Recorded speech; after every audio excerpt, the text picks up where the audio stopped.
Let's go back to the main homepage and search for legislation and case law.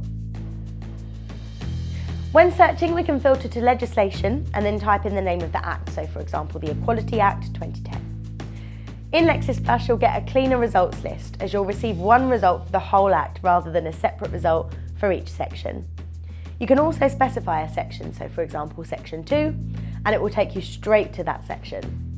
Although we've prioritised legislation as we selected the legislation pre-filter, you'll see on the left-hand side that the search engine has run searches for other content mentioning your search terms too, which is another benefit of Lexis Plus.